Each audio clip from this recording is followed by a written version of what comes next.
It's our top story tonight because it involves one of the most powerful men in India today. Amit Shah की बेटी जय शाह आज उस website के खिलाफ 100 करोड़ की मानहानि का case. Jay Shah's fortune rose 16,000 times after the BJP came to power. There is a sense of outrage at the shrinking space for a free media in our country.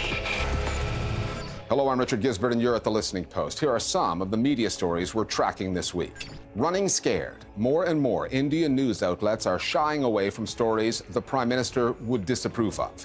On the U.S. media and the Harvey Weinstein story, what took you so long? The NFL loves a man in a uniform. We look at the league's relationship with the Pentagon.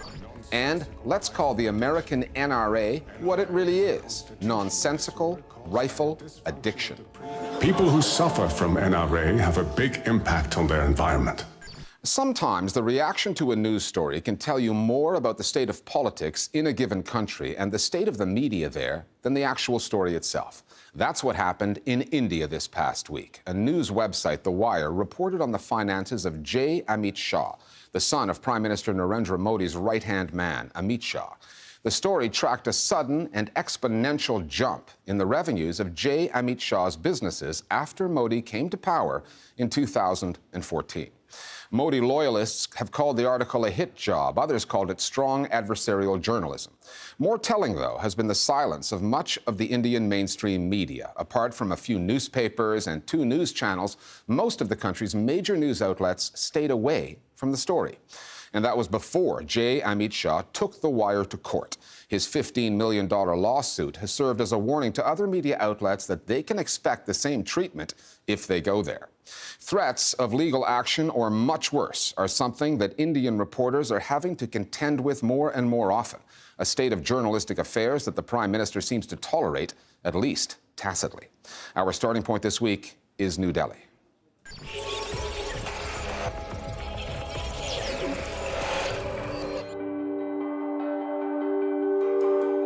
On the coverage of the Jay Amit Shah story, the opposition spokesperson said he knew what was coming and what wasn't. कुछ electronic channels को और कुछ लोगों को ये instructions मिली हैं कि ये जो मैं प्रेस कॉन्फ्रेंस कर रहा हूँ उसको अपनी चैनल्स पे नहीं दिखाना. I've never seen a politician in India begging a media group that's assembled there to cover the press conference to actually show it. मैं उनसे आग्रह करूँगा खास तौर पे चैनल्स को कि आप ऐसा मत कीजिए. ये भविष्य के लिए ठीक नहीं है. The fact is, there is a very, very large section of the media in India, both the print medium as well as the electronic medium, which is beholden to those who are in positions of power and authority.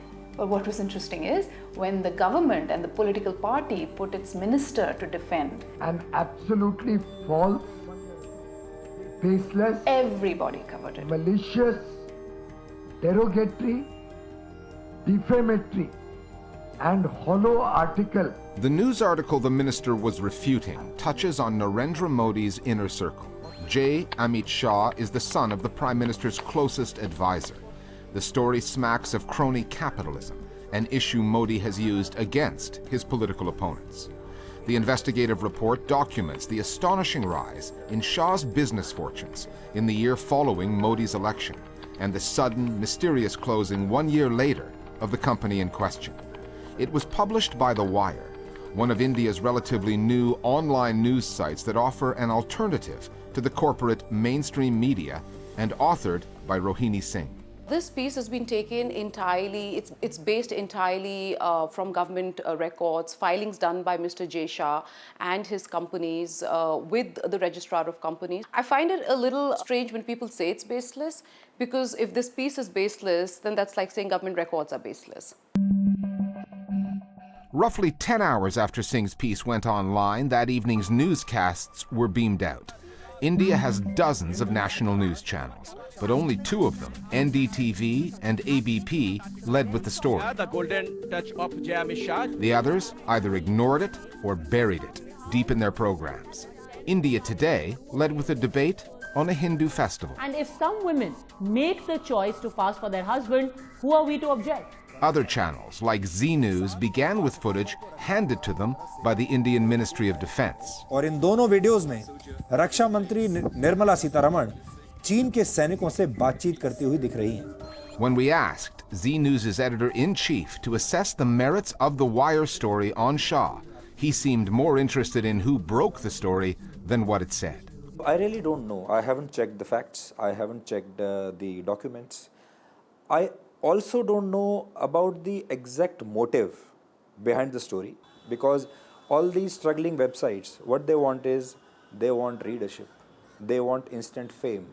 They want instant eyeballs. Now, how do they get eyeballs? For that, you have to target somebody big. Even if it's a half-baked journalism, it's a half-baked investigation. Some Indian newspapers, where political scandals are usually a stock in trade, were also strangely indifferent to the story. Even The Hindu, a liberal paper, put it on page 10. And all of that came before Jay Amit Shah slapped the Wire with a multi-million-dollar lawsuit for defamation and explicitly warned other media outlets off the story. That the media is not reacting speaks volumes about where we are. It is a character assassination of journalists that we see happening over a period of time. Wire has already been labeled a leftist organization, and the media should have torn into Jay Amit Shah's notice of defamation, because if this is not a threat to the media, then nothing else is. There's a legal term to describe attempts made by important individuals to intimidate those who publish, write, speak anything critical about them. These are often described as slaps, strategic litigation against public participation.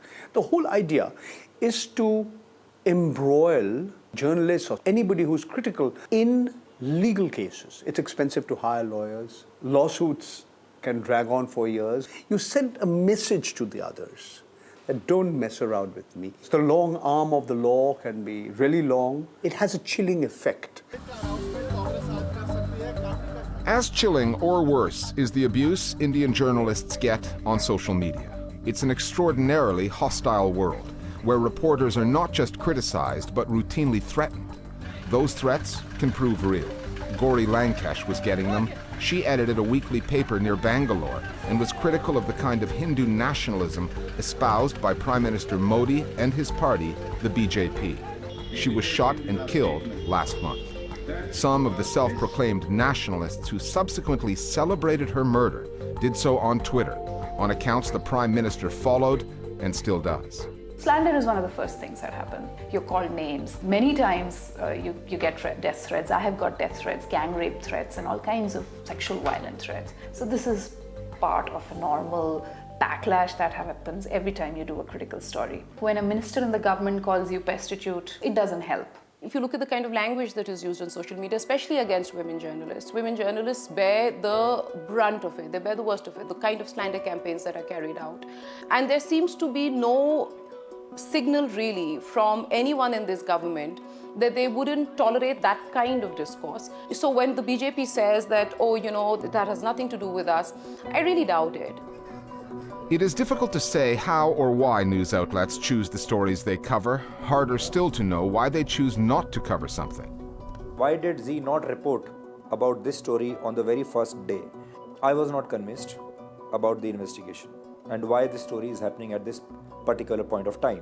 Whether they fear the party in power, litigators for hire, or the trolls who support the powers that be, sometimes ignoring a news story can seem like the easy way out. However, in journalism, the path of least resistance often leads to big trouble down the road. The Indian media does not realize, especially those who are towing the line of the government, do not realize that what is happening to their counterparts today could happen to them tomorrow. Just because it has happened to one website or one editor does not mean it will not happen to them tomorrow. But there will be a day when they will realize their folly.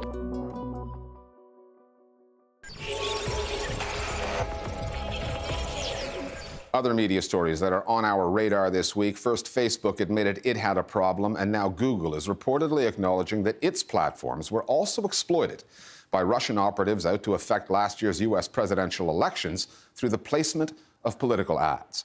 The Washington Post quotes sources at Google saying the company has uncovered ads bought for tens of thousands of dollars on platforms it owns, including YouTube, Gmail, and others. Any attempted interference is a serious issue.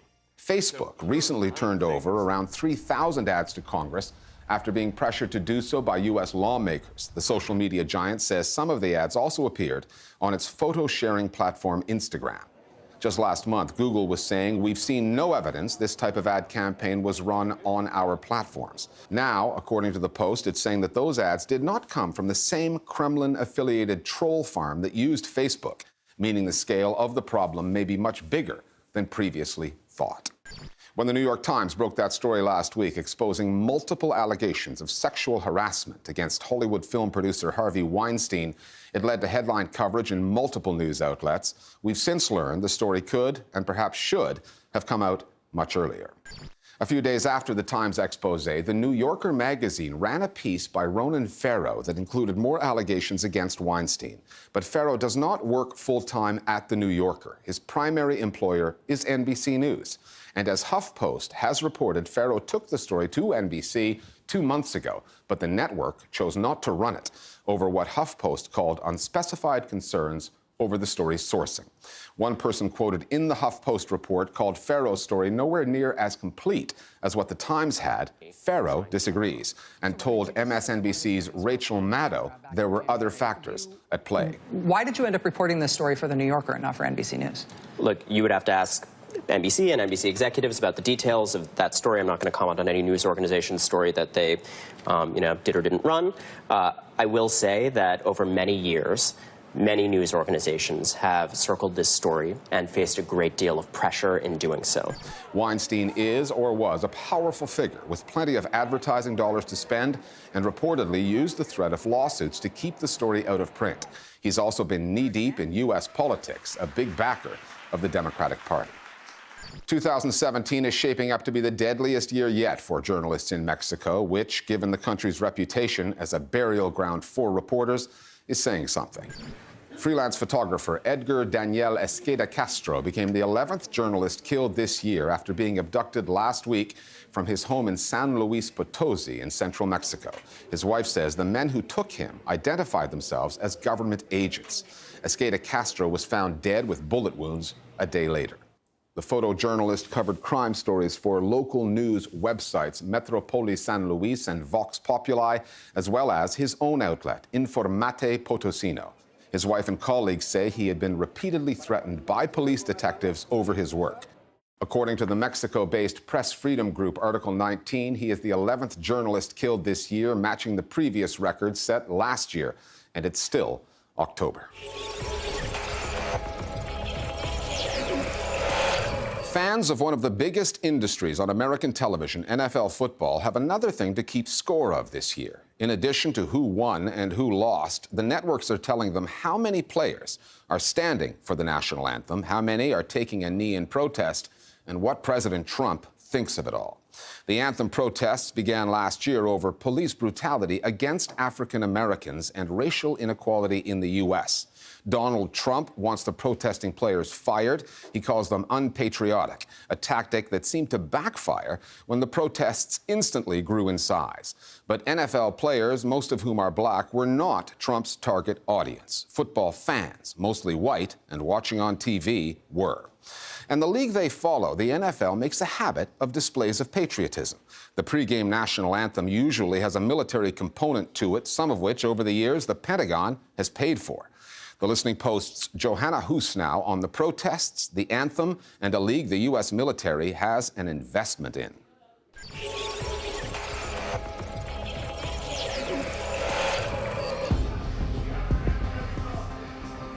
The NFL has always demanded complicity from its players. Anyone who deviates from the plan is considered a distraction. And when things don't fit the script, especially in football, everybody gets a little uncomfortable. I think fans don't know quite how to react. I don't know if the media necessarily knows how to react, and I know teams don't know how to react. Which is why, when Colin Kaepernick, quarterback of the San Francisco 49ers, started his protest last year, sports fans and Americans in general did not quite know what to make of it. We have a lot of people that aren't treated equally, aren't given equal opportunities. Police brutality is a huge thing that needs to be addressed. Kaepernick's protest grew. Other players were taking a knee to draw attention to the fact that black Americans are 3 times more likely to get shot by police than whites are, and considerably more likely to be shot while unarmed. In most cases, those pulling the trigger are never convicted of a crime. But that message has been hijacked, or at least overshadowed, by President Donald Trump.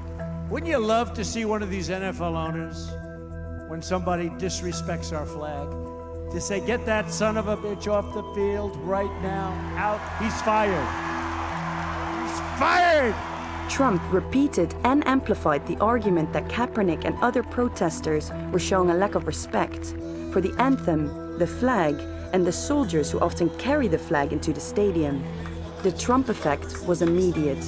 The following weekend, when Americans turned on their TVs, the protest had mushroomed. Donald Trump obviously is not interested in having a conversation about racial inequity in the United States. And what he is interested in, fairly explicitly, is playing to the cultural resentments of a certain portion of his white base. But if Trump had not made these comments and ignited this national firestorm, I don't think that this interview we're having right now would be happening. When Donald Trump made his statements, he spoke with a lot of deception, a lot of manipulation in the message. It's a nonverbal universal understanding that someone who takes a knee, it is a moment or a position of humility, it is a position of respect and reverence.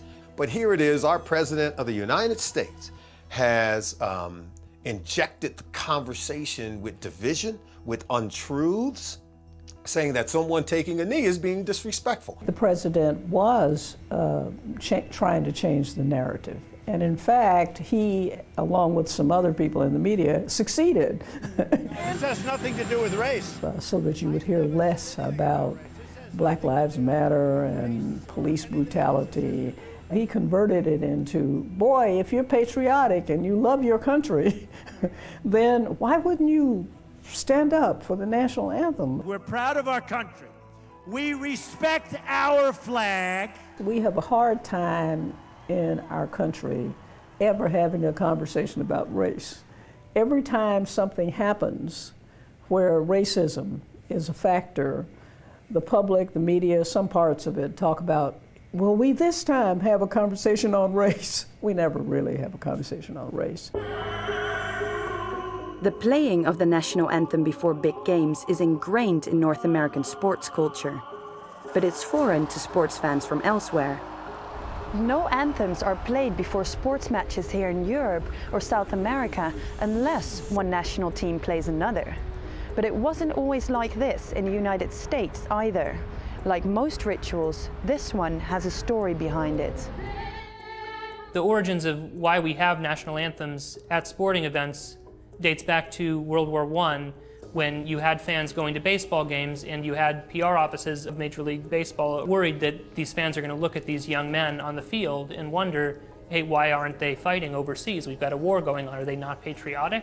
And the national anthem was instituted to demonstrate these guys love America. And it wasn't until 2008 that the NFL had players stand on the sideline for the national anthem at all. Traditionally, fans would stand for the national anthem, but both teams would still be in the locker rooms getting ready. It was a conscious decision in 2008 that, at least according to some reporting from ESPN, that the NFL thought that it would be a good marketing decision to make their players look more patriotic, that would be good for the league. Good for the league, and within a few years, profitable too. From 2011 to 2015, the US military spent millions on the NFL, selling its brand in stadiums packed with thousands, and to television audiences in the tens of millions. Fans had no idea that the displays of patriotism they were watching, the flyovers, the tributes to veterans, the soldiers saluting the flag, were paid for with their tax dollars. Other American sports tend to glorify men and women in uniform too, but not to the same extent. It's like this game, this league, and the US military were made for each other. I don't think the NFL and Pentagon are natural partners, but I do think the NFL and the military are kindred spirits. I did a story on this a couple of years ago about the lingo. The bomb, there's this sort of controlling your own ground, protecting your turf, the battlefield, the quarterback is always the field general, and there's all these sort of phrases that are militaristic that go into football. And I spoke to several top generals, and they all kind of spoke to the values that football kind of gives that is almost a training ground for soldiers. There is a lot of potential for brand synergy between the NFL and the Pentagon. As performed today by Technical Sergeant Krista Joyce from the Air Force Academy Band. The stadium offers a stage on which to, perform. It gives the Pentagon this opportunity for real spectacle, but a real-life living celebration of what the Defense Department stands for. It works both as a tool for recruitment and also as a propaganda tool to solidify the American people's support for the military and for American foreign policy and expansive American foreign policy more broadly. In the National Football Leagues, its audiences are huge. The military recognize that this is a captive audience. They're patriotic. And yes, we could use that to market some of the young men and women who may someday want to serve in the United States military. The Pentagon's public relations budget is the envy of other government departments. The Department of Defense spends more on PR than the rest of the US government combined. To defend the American way of life. That budget pays for all the recruitment ads Americans see during football games and other sports broadcasts. So why the need for even more military content during the pre-game ceremonies? Because the two types of messages, one subtle, one overt, work well together. But I came up a Marine. The ads on television play off what you have just seen when you're watching the game. There are the patriotic NFL players. There are the people in the stands.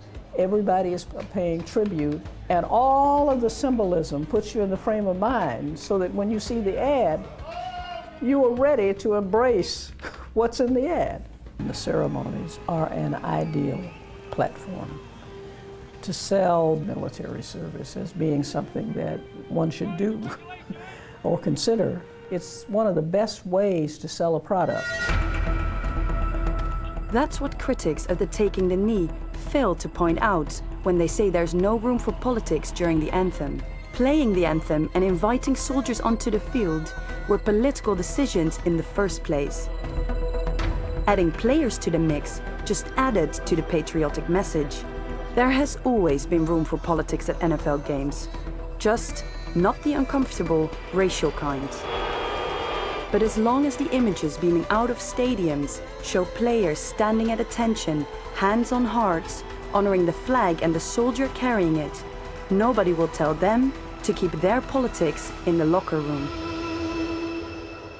Finally, we left you last week with a video about the NRA, the American pro-gun lobby group. Well, a Dutch news satire program called Sunday with Lubach is suggesting that the real NRA that U.S. citizens need help overcoming is something called nonsensical rifle addiction.